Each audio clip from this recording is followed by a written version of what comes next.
Basically, SIPOC is a relationship between two key stakeholders.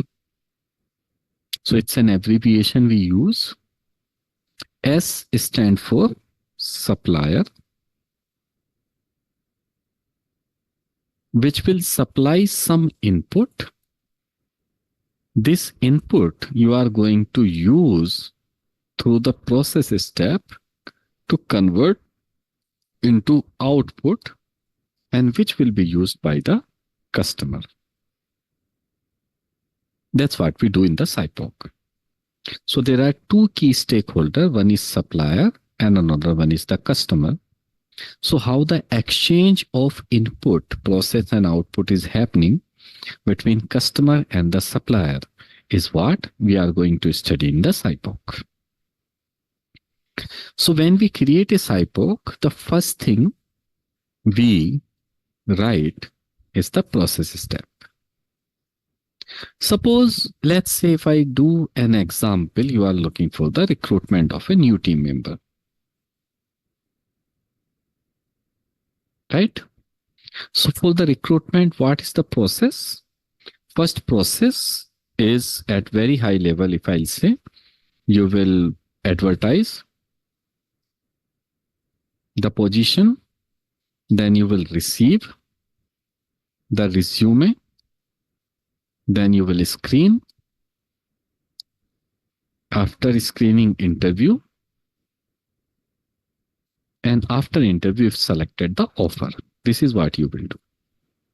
Correct? So when you are looking for the advertisement of a position, what input you need? Probably you need the job description. And who will supply the job description is the hiring manager. Now, what output you will give? You will have the final, the detailed advertisement, maybe on the job portal or anywhere. And who is the customer? Customer is the applicant who wanted to apply for this job position. Right? So that's how applicant will be receiving the advertisement, which will come based on the JD through the hiring manager. When you receive the resume, who is supplier for that? Applicant will supply the resume to. And output will be you will decide to screen or not to screen. Because based on the JD, you will see the resume and you will find either this resume is fit or not fit. So I will say, let's say you are doing the fitment check. And who is the customer?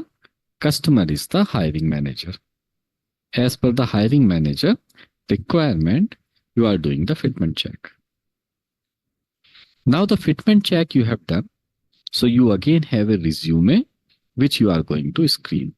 Resume supplied by the applicant, and the output will be screened in or screened out.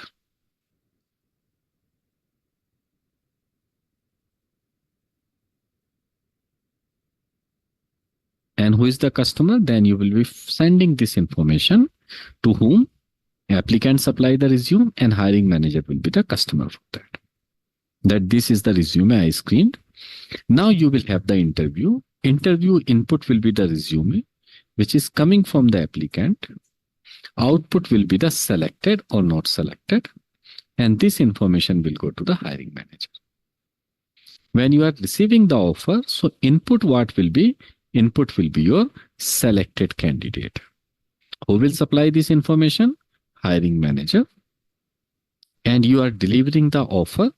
Offer letter is basically you have a offer letter, let me say. An offer letter who will receive? It will be the applicant.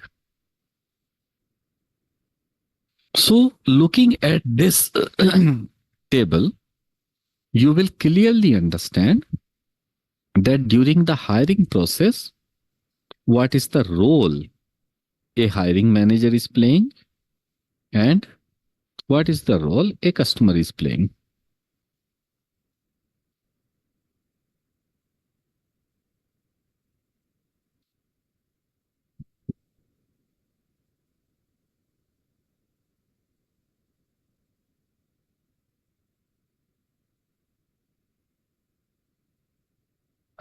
Musevin approach to this is to first to define the process, and at each of the process step, what input you will need and who is the supplier for the input. Then once you have them input, you are converting them into output and who will be the customer. That's how we create it. Question on this further?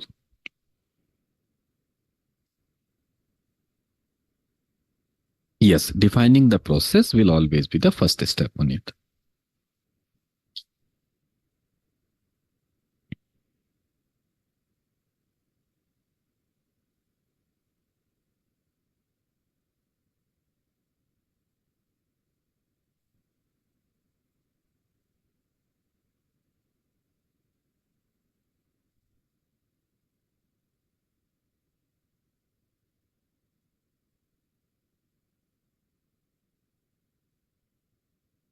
All right.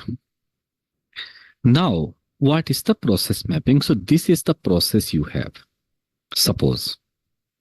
So we will do in the process mapping. So first we understand the process. What is the process? What do you understand from this? Process is, it's a series of activities arranged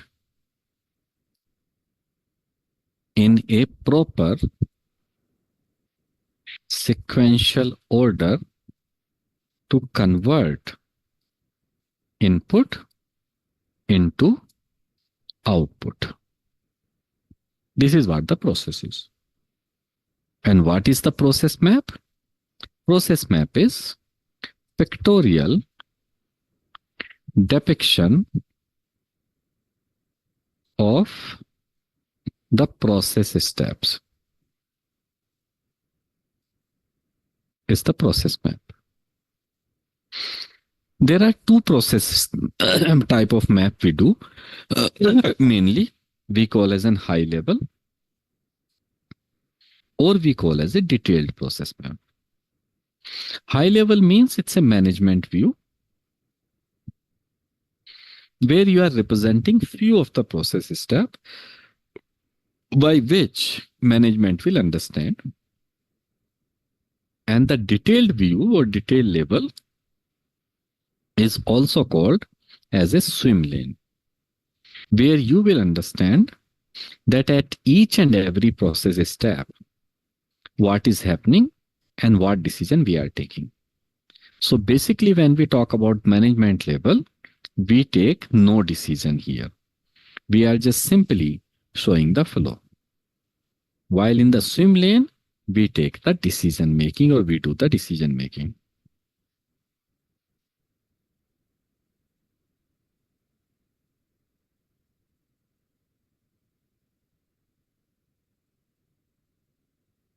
Right?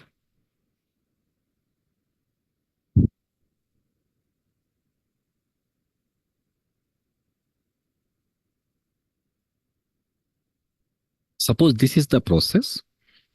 I wanted to show you in a process mapping format. So for that, we use the symbols to represent the process. These symbol we use as per the standard of BPMN. BPMN stands for Business Process Management and Notation. That's how we use the BPMN. So if I want to show this process, and you see in Excel, Word, PowerPoint, Visio and all, everywhere you will see some shapes of the process, which mainly we call as a flowchart shape. These are the flowchart shapes. All right.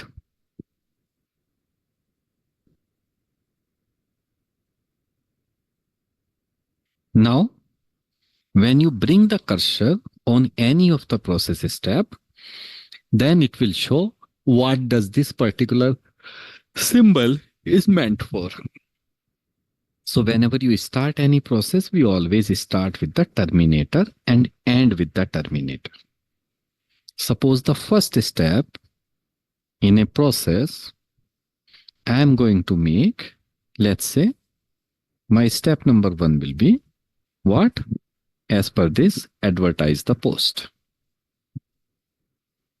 Sometime you can write this, or maybe you want it to be more clear. You can have like this is the step number 1, advertise the post.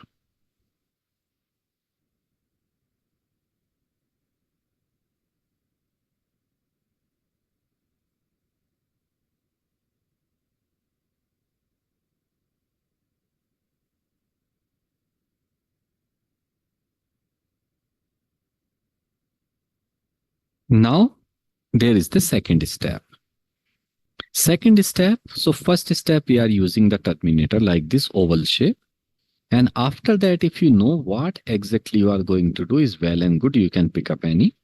But if you don't know and you are confused in picking up the symbol, so then simply you pick up any rectangle after this and then you can add that as a process step.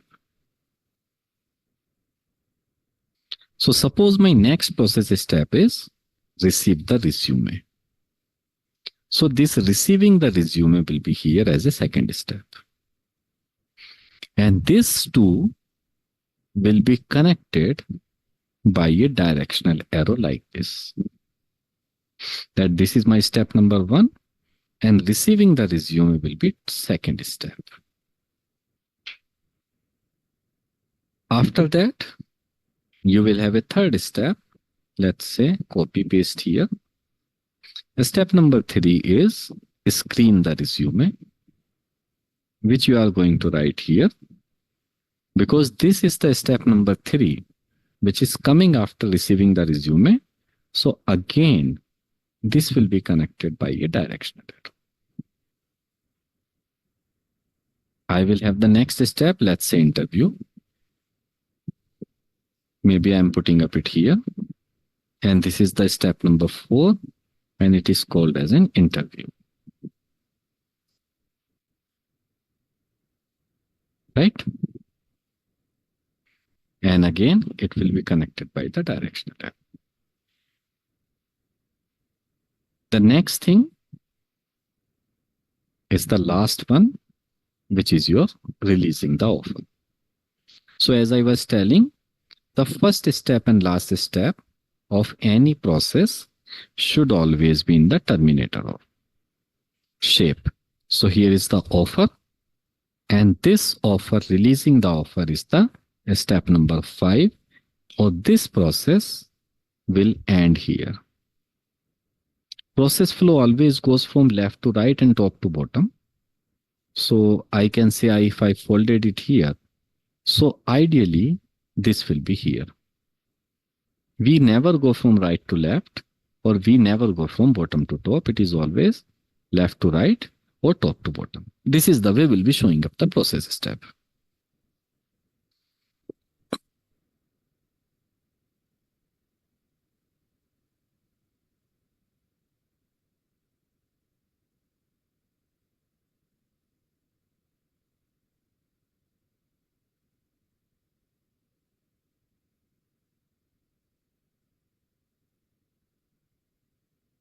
Right?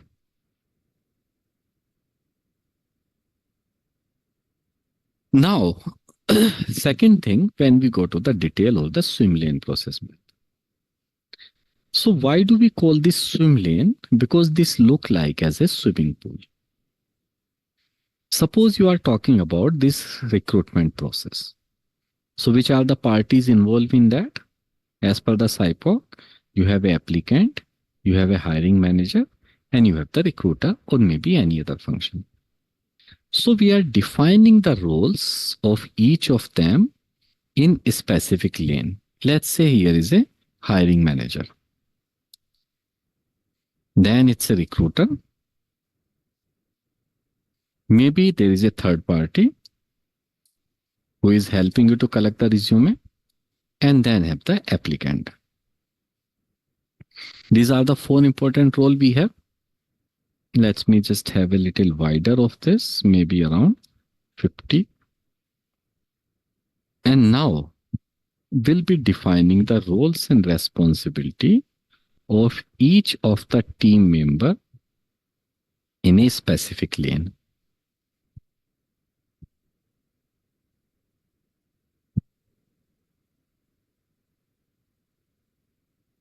So now you see there is a swimming pool overall this, where each of the swimmer, they will be swimming in their own lane only. That's how it is defined. So when you are doing any of the activity, so we'll be showing the activity for each of the team member into a specific lane only. Like as per this SIPOC map, first thing is what you got? You got the advertisement. And there is a hiring manager is placing the request. So what do we do when the first we will do step? Always start, let's say, hiring manager. What hiring manager will be doing? Hiring manager, maybe they are place the hiring request. Once hiring manager is placing the hiring request, this will go to the hiring recruiter. Right? Now, what recruiter will do? They will advertise the position. Right? They will be advertising the position here. Now the position is advertised by the recruiter. What the next step? Next step is for the candidate. Sorry, this should be in a rectangle shape. My mistake.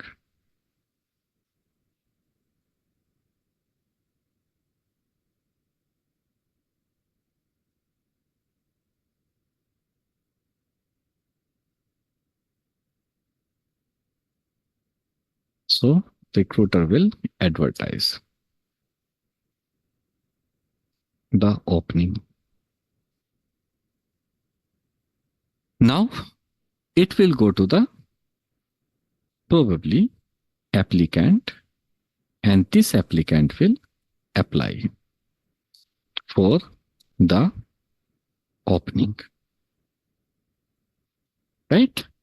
Now the next step will be, after this, once this is done, again, once you have applied, the process will go back in the kitty of the recruiter to screen the resume.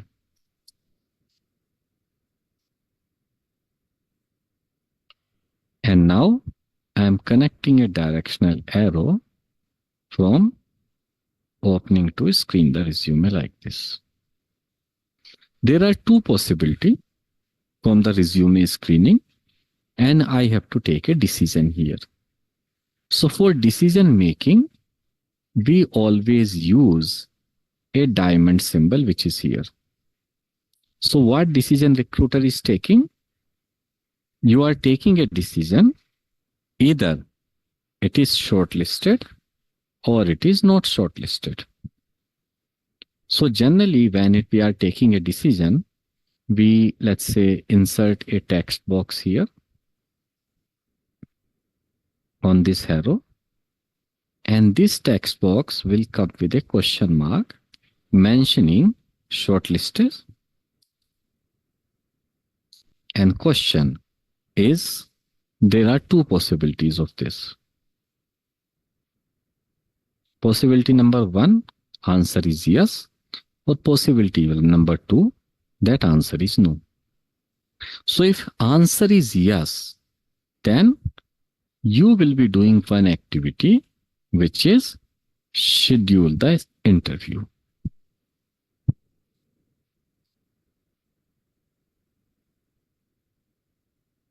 How? This will be connected again with the directional arrow. And this decision you are taking when shortlisted and answer is yes for the process.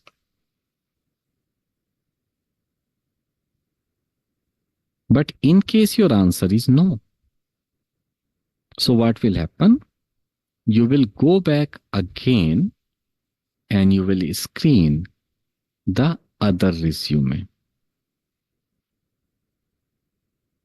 And this case will be when answer is no. Once you are scheduling the interview, then after this interview will happen. And who will take the interview? Hiring manager. So this will interview the candidate or applicant.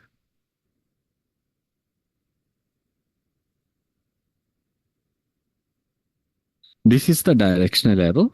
Will go from this process to this process. And when you are taking again, there is a decision. So what this person will do?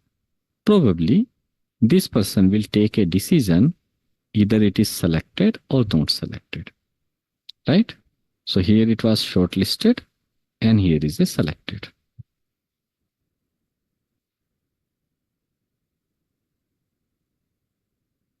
Let's say if it is selected, answer is yes.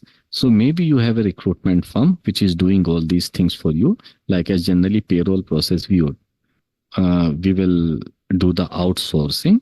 So these are the people, if answer is yes, release offer. This is only in the case when the answer is yes. So they will be releasing the offer. But if answer is no, what will happen? Again, it will go back to the screening the resume. So I can connect it from here. And this is the answer is no. Sorry. Why it is going that side? And here it will be connected in the screen the resume again back like this. And this thing will happen when answer of your process is no. And finally, once you are releasing the offer and offer again, it will go decision making, either accepted or not accepted. I'm just skipping that. And then candidate will be joining. And because joining is the last process, so it will come again with the terminatorship. And here I will put the joining. This is the way we represent the swim lane process map or the detailed process map in case we want to show to someone that how exactly the process works. Many tools, as I was telling, you can use MS Office tool like as Excel, PowerPoint, or you can use the Visio. You can use any of the online tool for this. Yes, always. You can ask me now. I was just thinking to make it simplify. Like, for example, we have for the diamonds, we have put 3 boxes. One box is for shortlisted, another is for yes, and third one is for no. Instead, if I do it like in place of yes, I write shortlisted, and in place of no, I write not shortlisted. Is it okay if I do that, or is it necessary to do 3 boxes? Why we are taking this decision here? So we should ask a question that this decision we are shortlisting the resume.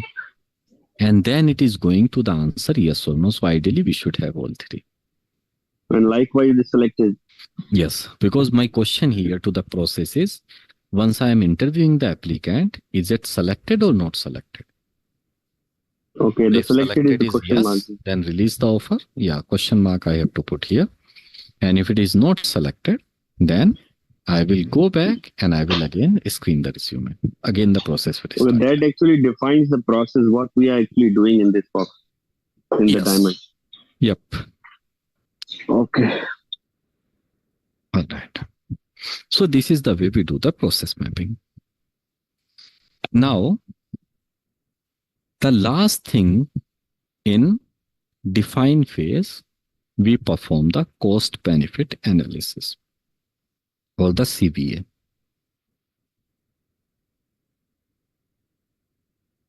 So when we do the cost benefit analysis, mainly we have 2 types of cost. Either it's called as a soft saving or it is called as a hard saving.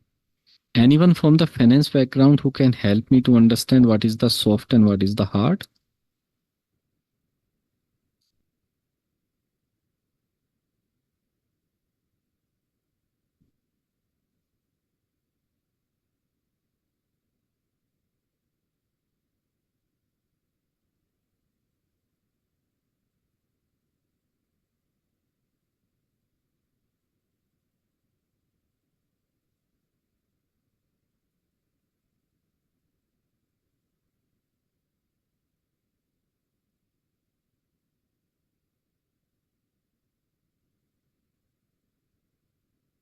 No? Okay.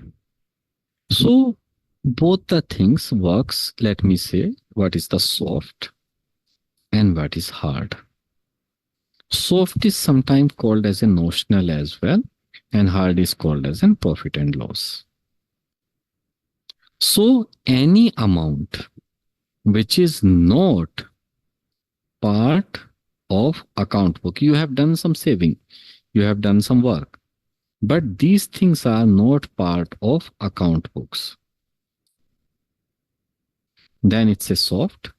And something is a part of P&L statement or account statement at the end of the year, quarter, whenever the companies are publishing their profit and loss, that is a hard saving. That's the basic difference. How do we calculate this? So soft saving, basically we convert into the time and motion part.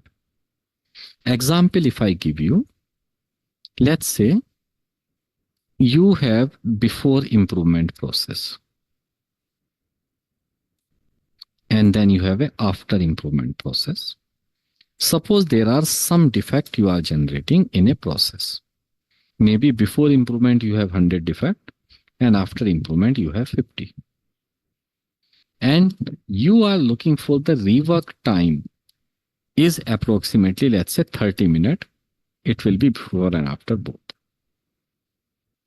So how much is the total time you are spending in rework? Before improvement, 30 minutes per rework and 100, which is total 3000 minutes you are spending. And after improvement, you reduce it to 100 to 50. Now you are spending only 1500 minutes. If you want to convert this into the hours, so that means this value divided by 60, like this. Before you was having 50 hours of the rework per day, and now after improvement you was having 25 hours of the rework per day. How many days in a year? Approximately, our organization, they work nearly 200 days, approximately 200 days. And the number of hours you are working on the every day, 50. So how many yearly hours?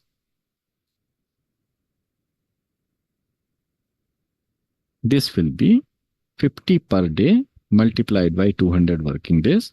So around 10,000 or 5,000 hours. Right? How many hours a person works in a year?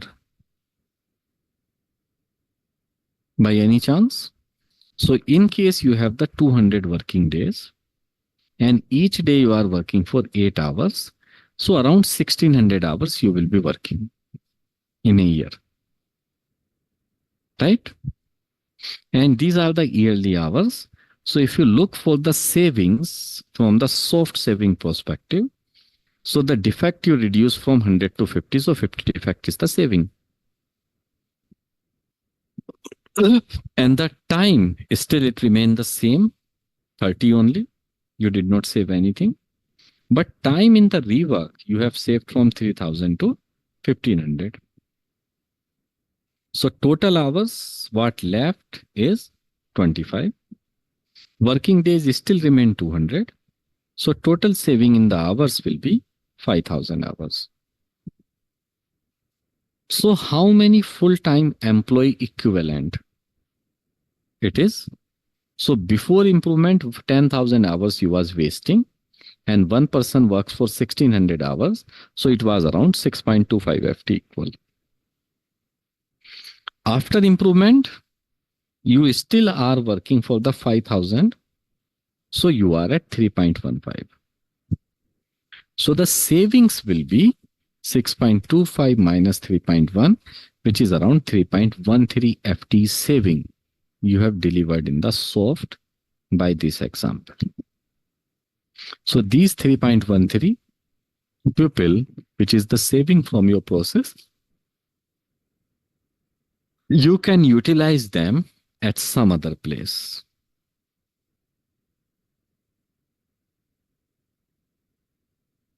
All right. You can utilize them at the some other place. That's what we'll be doing here. This is your soft saving. But when it comes to the hard saving we always write in a profit and loss statement. The things also called as a capital budgeting technique. What do we do in the capital budgeting technique? We understand the present value, future value, net present value, internal rate of return, and the payback period. These are the things we are going to understand.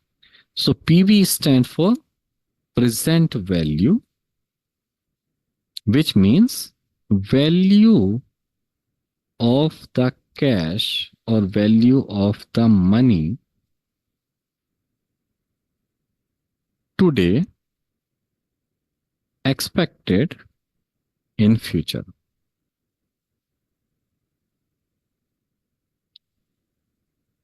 You have some money you are expecting in future and you wanted to see what is the value of that money today if I compare. That is your present value, which is calculated present value is equal to future value. Divide by 1 plus rate of interest you are expecting. And for how many years, which is the power n. This is the way we calculate the present value.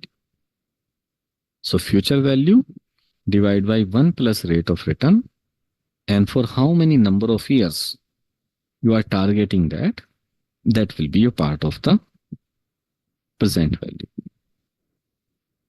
In case you are looking for FV, which is the future value,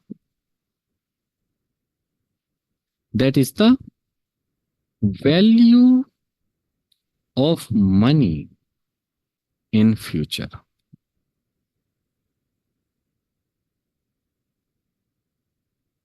Value of money in future, which you have in hand today.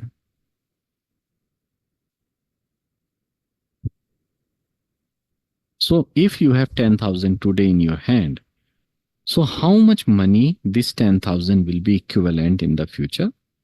That is what we'll be doing here. So whenever you calculate any future value, so it will be just the previous equation, you will just transform it.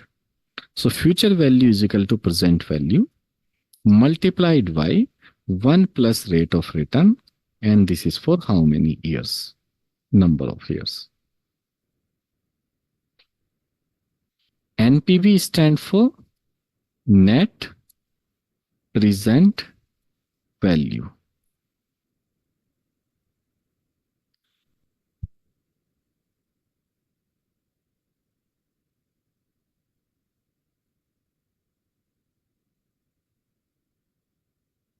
Is there any question, people? From I see the chat, what is the soft saving example? Case is PNL in service industry? No, soft saving is not a PNL. Soft saving is a simple notional or the note part of the account book. PNL is called profit and loss, and profit and loss means whatever the amount you are saving, that will be reflecting in your books as a profit and loss statement.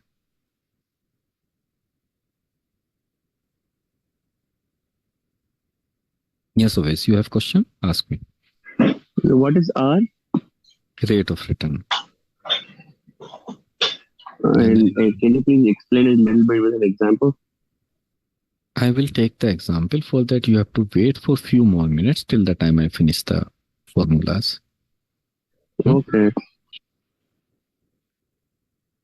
Resource augmentation, resource hours in the transaction. Resource hours in the transaction, resource augmentation is part of the soft saving. Because you are not releasing them from the process, you are still, they are the expense for your process. NPV stand for net present value, and NPV is when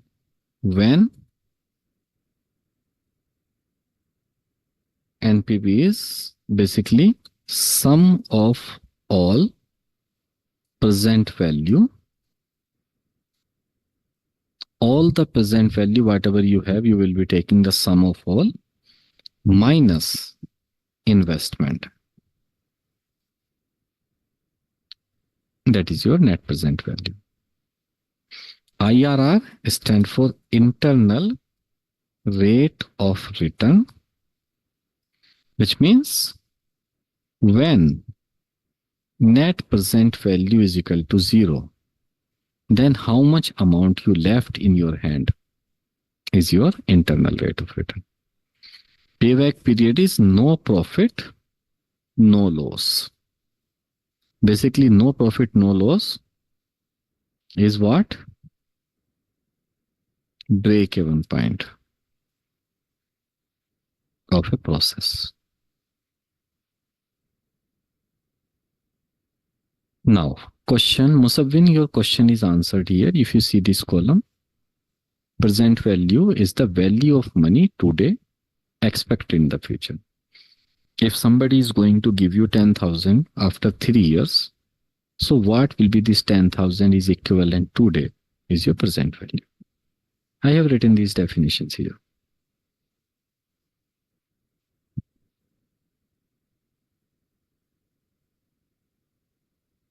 Let's take an example. Let's understand first the present value only.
Hey people, good evening everyone. Thank you so much for joining. The input will be your either. So how much calculate the present value is equal to 0. Then how much amount you left in your hand? 3 years. I have written these definitions here.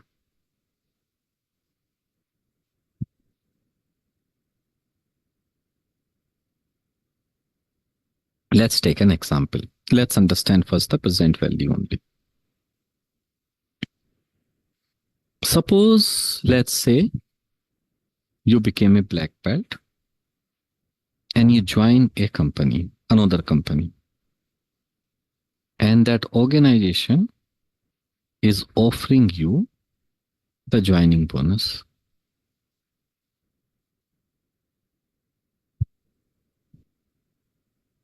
Let's say the joining bonus, the company is offering you maybe $5,000.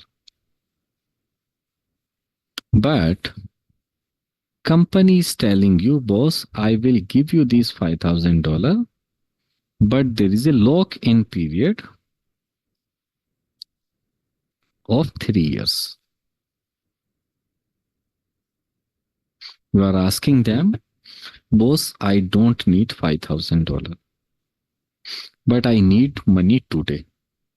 Maybe I will give you the discount rate, let's say 10%, but you give me this money today. So if you are offering a 10% of discount on this amount, so what will be your present value? Which means how much money or how much discount you can offer to the company. Musabbin lock-in period is when you join any of the company, they will say, you join the company after 1 year, after 2 years, or after 3 years, we will give you the certain tenuity amount. The same is the joining bonus. So companies generally do, they will not give you along with the offer or on the joining date. They will give you the joining bonus when you complete 1 year, 2 year, 3 year, 4 year, like this within the organization. That's what the companies do. Right?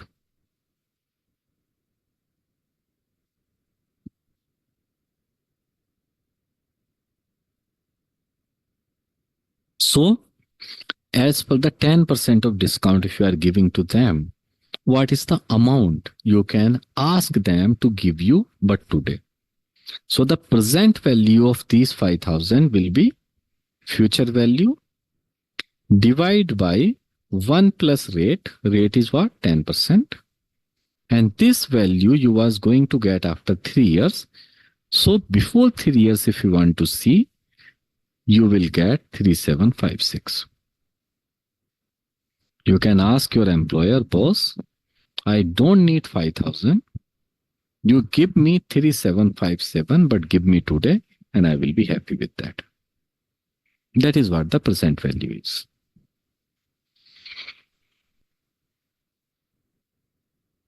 Ask me question, if any doubt.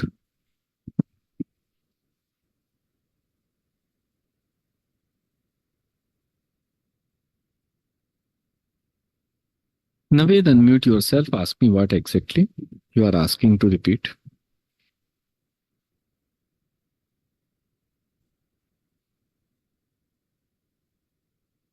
Rate company generally see as per their growth.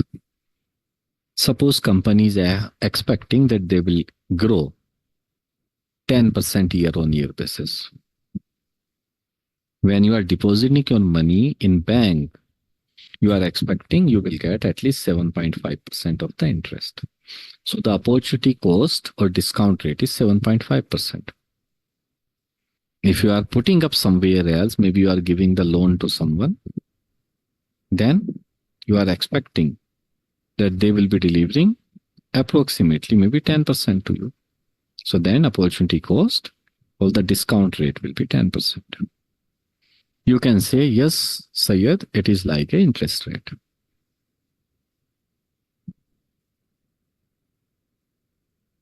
All right. Now, let's understand the second thing, future value. Maybe, yes, Syed, you can speak. I just wanted to know, we have fluctuations in such cases we have faced after the COVID, a very variable rate of return. How will we tackle such scenarios? You will just put the rate of return, whatever the rate of return, and calculate that. Yeah. I'm saying 10%, you can say 8.5, you can say 9, you can say 10. Yeah. It's for 3 years, right? Yes. After COVID, rate of return jumped from 7.5 to 11 and 12, and then came back to 7.5. In such scenario, what would be the calculation then? You will do the calculation multiple times instead of having the one time. Example, $5,000 you have received. Company is saying that for 1 year it will be 10%. For the next year it will be 15%. So for the first year you will calculate based on the 10% plus next year you will be calculating on the 15%. So the lock-in period will be 1 year and 1 year instead of 3 years together. It will be one year in the break of 3. And this discount rate for the first year is 10%, for the second 1 year is 15%, for the third 1 year maybe will be around, let's say, 12%. And then you take the sum of every amount, and that will finally your present value. Clear?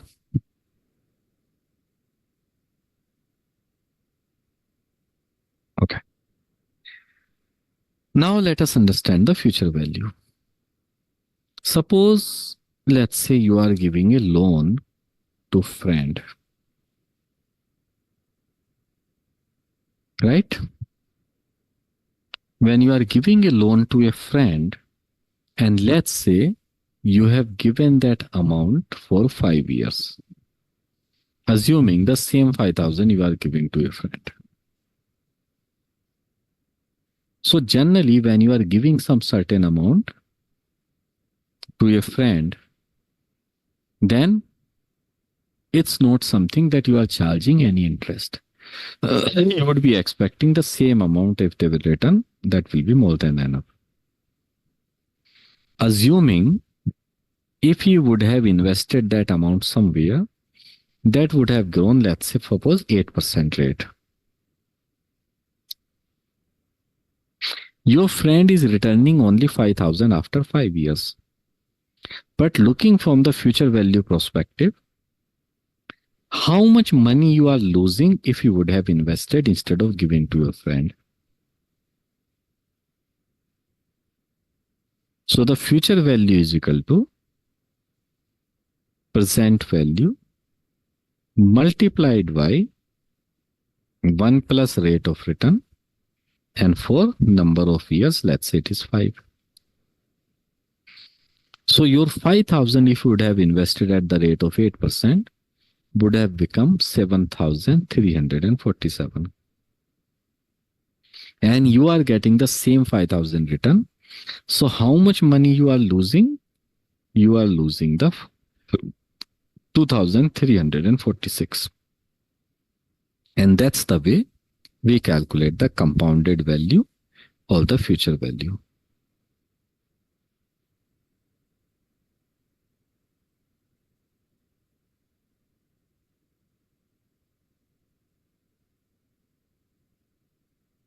Ask me a question.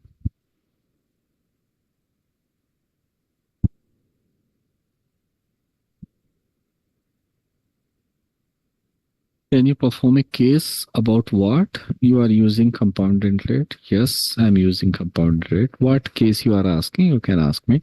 Yes, obviously you can speak. Is the currency inflations are considered in the rate of return? Because the inflation in the currencies depends on country to country, different economies, and it really varies a lot and sometimes unstable. So how do we deal with them? Discount rate is the same. That what is the inflation we are taking, or what is the opportunity we are getting. That is the discount rate. So maybe inflation is 8%, 5%, 7%, 10%, whatever the value, you can put that here in this column.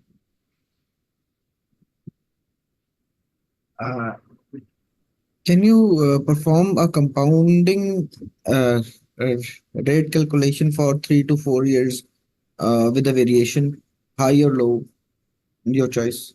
Give me 2 minutes. I will do that. Any more question, people? Okay. The next thing is the net present value, which says sum of all present value minus investment. So suppose there is a case here that you are investing some amount in your friend business. So let's say here is a year and here is the amount. Your friend is asking, let's say you invest for the year 1, maybe, let's say same $5,000 in my business. So I will note this 5,000 is the investment.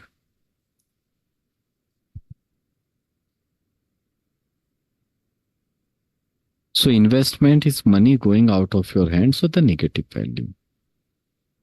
And your friend is not returning anything to you. So this will be your $0. So your net value for the year 1, you have what? Return minus investment. Basically, sorry, investment minus return. So you have the 5,000 net. Your friend is saying only on the year 1 you are supposed to invest the money. But after that, you need not to give me any money. Instead, year 2, 3, 4, or 5, I will be giving you approximately, let's say $2,000 per annum. Actually, this the investment is year 0. 0 is the first year you are investing the money. And then year 1, 2, 3, 4, 5, you will get the return. So your friend is telling, after this, every year, I will be giving you $2,000 as a return. So your net value will be approximately plus $2,000 because there is no investment. Correct? So now if you look for the net, take the sum of return and investment, you are in the 5,000 of profit. Agree? But there is a condition. If you would have invested this $5,000, suppose 5 years back, and there is an opportunity cost or the discount rate, maybe market is growing by 10%. So what would have been this money? So how much actually, as a layman, you are earning 5,000. But as an investor, when you are looking for the compounded growth, how much money you are earning is what we wanted to find it out. So here, let's say I consider as somebody was asking at the different discount rate, how we'll do. Because the first year is the investment, there is no discount rate. Maybe second year, it was 10%. Then it has changed to 8%. Then this has changed to 13%. Then this has changed to 7%. Or now next year, it has changed to, let's say, around 5%. This is the rate of change. Agree with this situation? Somebody was asking this question, I think Sayyid Bilal. Yeah.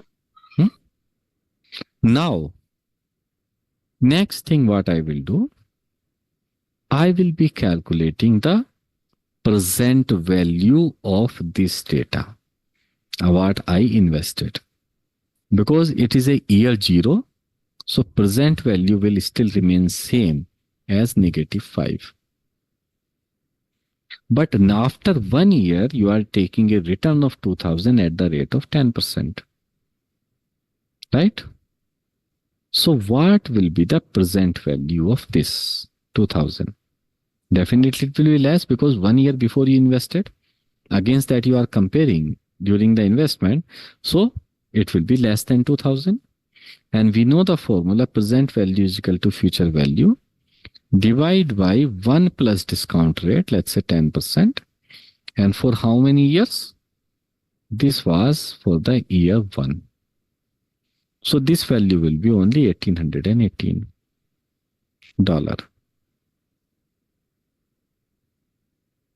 So what you are getting, $2,000 after 1 year, actually this amount is only equal to 1,818. And the similar way, if I see these 2,000 at the rate 8%, this will be 1,715 after 2 years. If these are the 2,000 after 3 years at the rate of 13%, this value will be 1,386. And so on, I will have this value. So what is your net present value? Sum of all of these present value, and you have the investment. So if you take that, that means net present value is 312. So whenever If your net present value is greater than 0, that means you are in profit in this business. If net present value is less than 0, then you are in loss. And if net present value is equal to 0, then no profit, no loss. Right? That will be the case.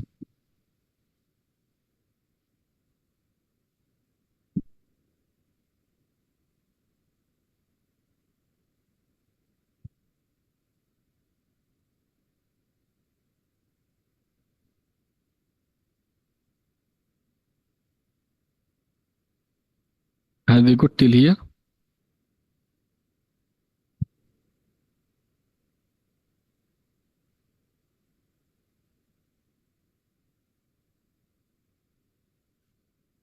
Hopefully, yes, NPV is the less than investment. How come it is profitable? Where I am saying less than investment? If NPV is less than 0, then you are in loss of the business. If NPV is greater than 0, you are in profit. And if NPV is 0, no profit, no loss. So your NPV here is greater than 0, which means you are in profit. How much profit? 3012. After investing this 5,000, if you are getting total 10,000 return and adjusting to this rate of inflation for the number of years, then it is 3012 is the still profit. Puneet, how much return we are getting? I invested 5,000. And every year I got 2,000, 2,000, 2,000, 2,000, 2,000 for 5 years. So 5 into 2, 10. And if I reduce the investment of 5, 10 minus 5, still I'm a 5,000 profit as a layman. But if I'm adjusting this 5,000 to number of years with the rate of interest, still this is 3012 is the net profit I have after adjusting the inflation.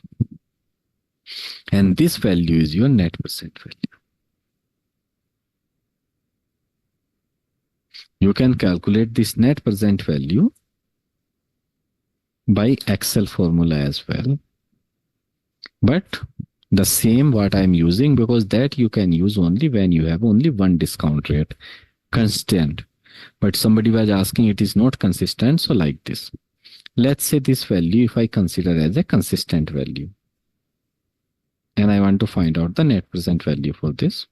And let's say discount rate on the year-on-year basis, you have the 10%. Every year, then 2582 is your final amount. Let's say I consider discount rate as a 10% constant. Rest of the value I'm deleting. So what will be my net present value? Let me delete this value as well.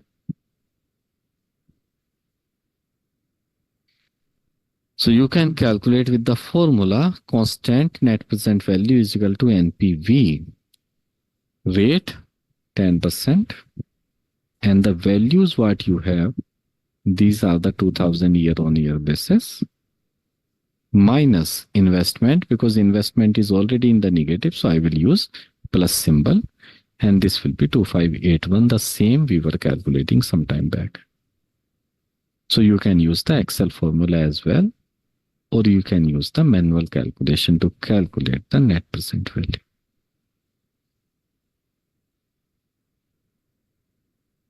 Ask me question, people, in case any.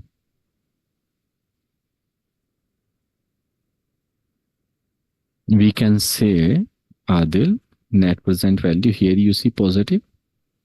Suppose discount rate, I will say it is 20%. Then you are still positive 981.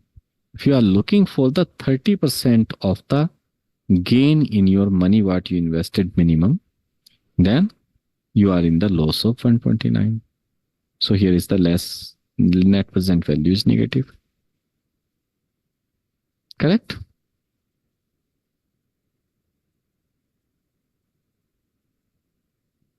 Now, another thing I have the internal rate of return. So internal rate of return or IRR by definition is means when your net present value is 0, then what rate you got the amount return. So if I consider this value here, 2582 I am getting. If I want to make it to 0, because this is the positive value, so I got the return more than I expected. Which means more than I expected. If I increase this return, by the time at what rate your net present value will become 0, that is your internal rate of return. So if I make it to, let's say 20, is still positive, 25 is still positive, 28 is still positive, 29 negative, 28.650. Wow, awesome. Exact value I could put. So by the rate of 28.65, your net present value is becoming 0. That means internal rate of return is your 28.65. The same thing, you can easily find it out by the formula IRR is equal to IRR. Simply select your investment and the return, and that's your close bracket. So you got the IRR 28.65493, which is exactly same what we calculated manually when your NPV is 0. This is the way we calculate the internal rate of return. Ask me question, people.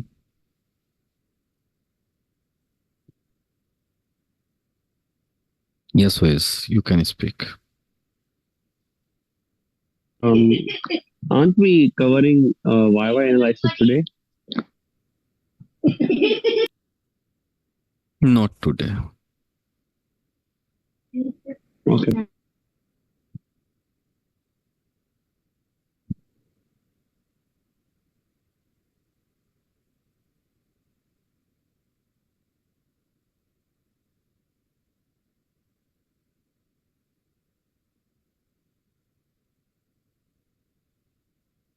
YY analysis you will be learning in the analyze phase. Okay.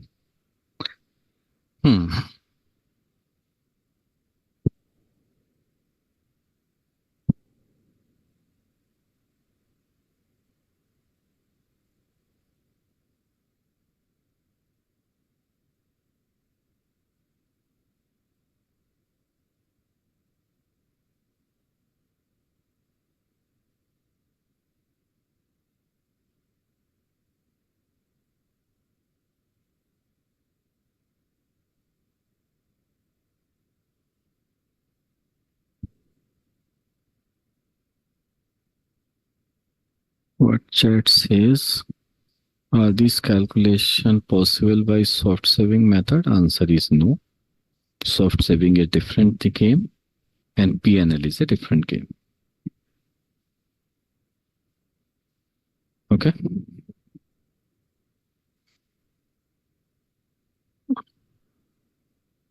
Now, last thing, we are going to learn about the payback period. Let's say this is the amount you have on the year-on-year basis. You got the return. So your total investment is how much? 5,000. So after how many days you got the return is what is your payback period, when we'll say no profit, no loss. So this is your net profit. Yes, Avish, speak. Is it 2.5 years in this case?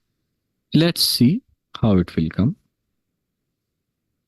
So you have the 5,000 investment.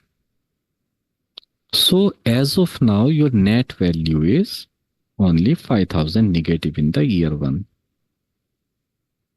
Now the next year, on the year 1, you have the 5,000 investment plus you got the 2,000 profit as well. So still you are in 3,000 negative at the end of the year 1. At the end of the year 2, you was in 3,000 negative, but plus 2,000 added into this.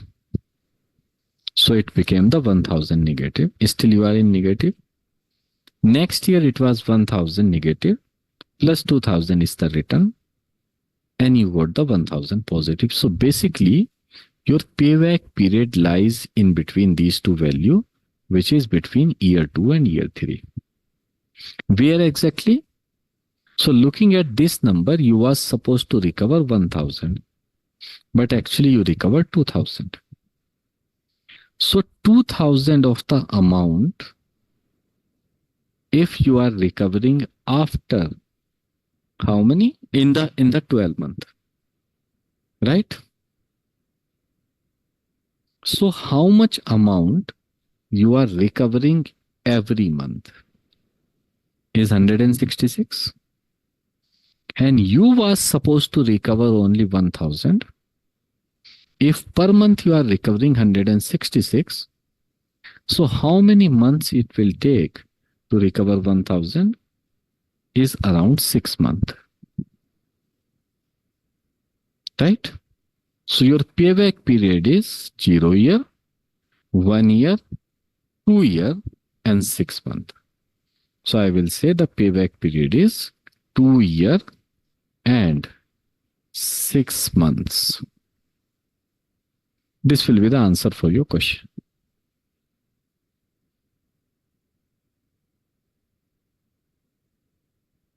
Question now. This was the last topic for the day. We'll close here. And tomorrow we'll be getting into the data part, because we know Six Sigma is a data-driven methodology. We use a lot of data for the analysis. So I think I should start the fresh session from tomorrow when I'll make you understand about the data. Yes, Asad, you can speak. Asad Sohail, ask me.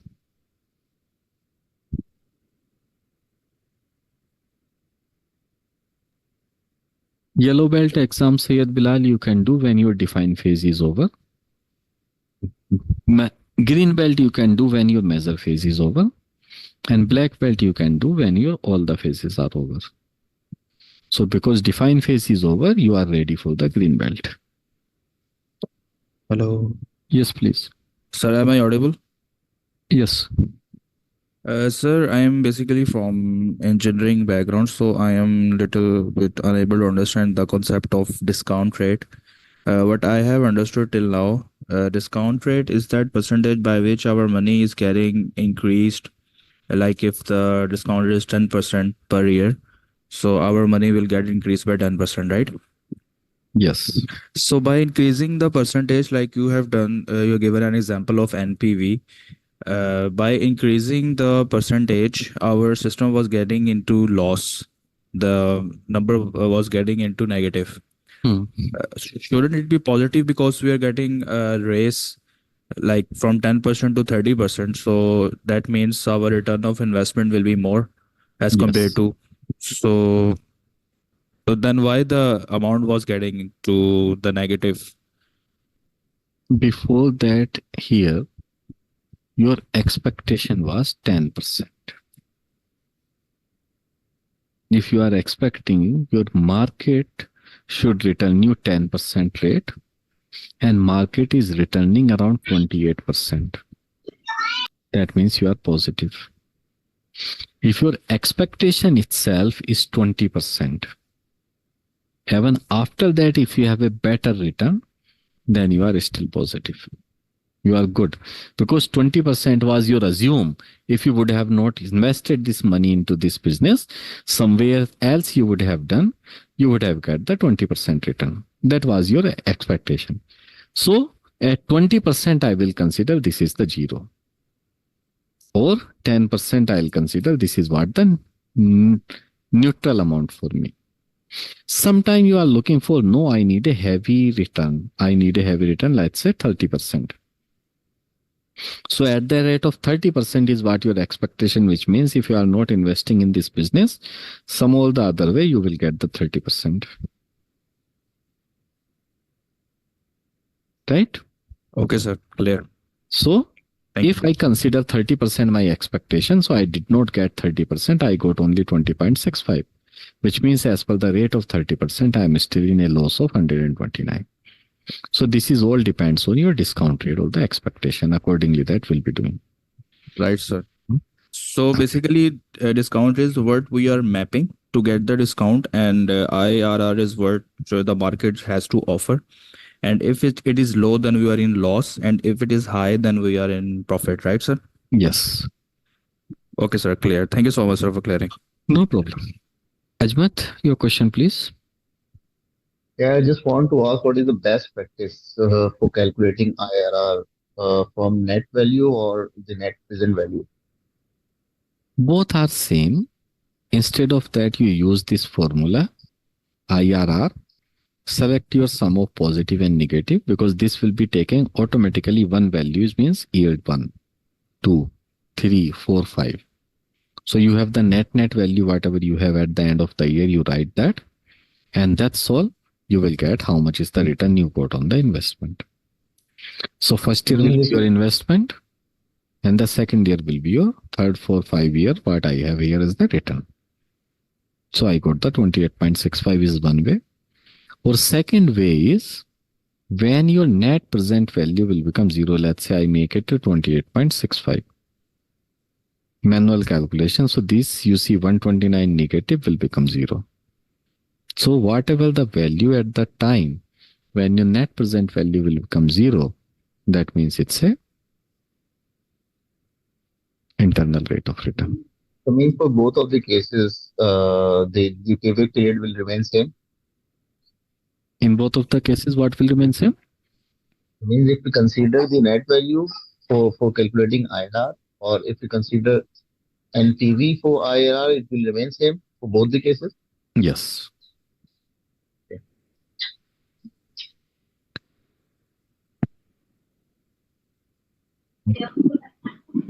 I have a question.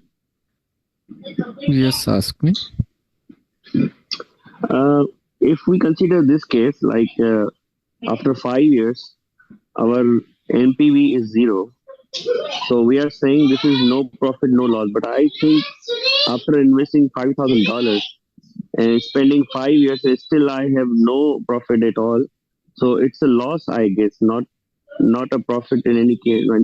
I think we can't say no profit, no loss. It's a loss. It is not loss. Why? Because you are already discounting 28.65%. So your expectation was that your money should give you at least 28.65% return. Considering that return, you are at 0. So no profit, no loss. But if you consider that discount rate is nothing, you are looking exactly for the pure amount. So you are clearly in the 5,000 of the profit. As a layman, but we are into Six Sigma, so we'll not consider anything layman. I am looking for the return of 10% at least. So if I consider 10% is my expectation, actually I am getting 28.65% is the actual return, which is much higher than 10%. That's the reason I am in profit. Now your question, sir.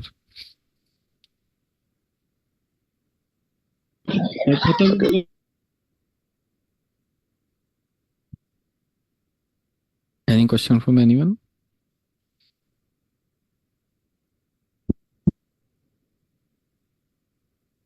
No? Sir, All I have a right. question. Ask me, please. Sir, in any case, to map a positive and sustained strategy, shouldn't we calculate IRR first and then map our discount rate to avoid any inconvenience to the system or business or process? We can do as per the business need. There is no issue. We can do. Both we can do. Either you calculate the discount rate first based on that NPV, Or you calculate the IRR first, what you return you got, and against the NPV, how much it was. So both the ways same. There is no difference. You can calculate anything first. Either Okay, you sir. compare the target versus actual or actual versus target, both remain same. There is no difference. Okay, sir. Thank you for explaining. No problem. Any more question, people? No? So tomorrow's session will start with the data. We'll understand what is the data. Then we'll understand what is the data type. And then we'll understand how to collect the data and what are the basic analysis we do for the data as a statistical analysis. Those things you are going to learn tomorrow. So now we are binding up for the day, and I'm adding this Excel sheet right away into your Zoom chat box. And in few minutes, maybe 2, 3, 4 minutes, you will receive in the WhatsApp group as well. So before we wind Thank you, up, sir. thank you, sir.